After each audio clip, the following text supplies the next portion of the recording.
A preschool teacher buckled in for the 2-hour flight from Seattle to San Jose noticed something on the cell phone screen of a fellow passenger that set off alarms. According to police, the unnamed women began following along as the man in the seat ahead swapped messages about sexually molesting children. Thanks to the young teacher's alert action, the man and another woman were arrested quickly Monday. 2 children, ages 5 and 7, have been identified by authorities as the likely potential victims. Police say without the teacher's intervention, the abuse could have gone undetected. It's kind of mind-blowing, San Jose sex crimes detective Nick Jordan told the Mercury News. She gets on a plane, a normal citizen minding her business.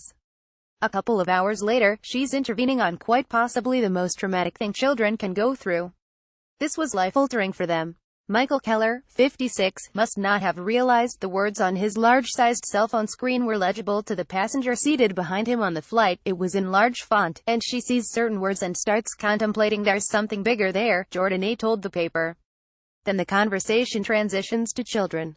That's the moment when she decided to preserve the evidence as best as she could.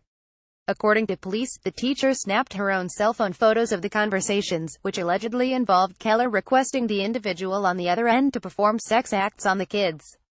The teacher then told the flight crew, who in turn contacted authorities on the ground.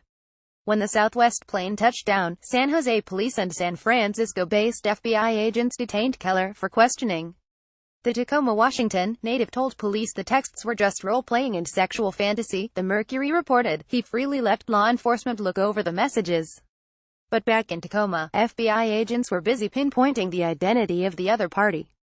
Capt. Mike Edwards, commander of the Seattle Police Department's Internet Crimes Against Children Task Force, told KIRO 7 that investigators traced the messages to a woman Keller had met via an online dating site. Eventually, the trail led law enforcement to Gail Burnworth, 50, of Tacoma. At a news conference Thursday, San Jose Police Sergeant Brian Spears said investigators were able to rescue the children before the assault. Burnworth was babysitting the children. Extremely disturbing, he said. Folks that are doing these sort of things are literally all around us, Edwards told reporters. We don't know who they are.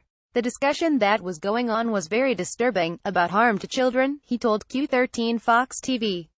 Had she not come forward, had not done anything with this, they would have carried out their plans and intentions. They need to be punished and they need to be kept away from kids. I'd like to highlight that if it wasn't for this particular passenger taking action to alert the staff and alert the police, this catastrophic event would have been horrific, Spears said. In my eyes, she is our hero. Keller is now in jail in Santa Clara County. He faces 2 counts of attempted child molestation and 2 counts of solicitation of a sex crime. Burnworth was booked at the Pierce County Jail in Washington. She faces charges of sexual exploitation of a minor, rape of a child, and dealing in depictions of a minor engaged in sexually explicit conduct. It could not be determined whether the 2 had lawyers. More from Morning Mix. They work for elite universities. Police say they are linked to a savage knife attack. Kanye West's $10 million insurance battle with Lloyd's is really ugly. Extraordinary heartbreak. 2 killed, 9 injured.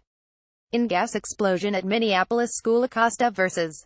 Miller. A lurking ideological conflict about the Statue of Liberty.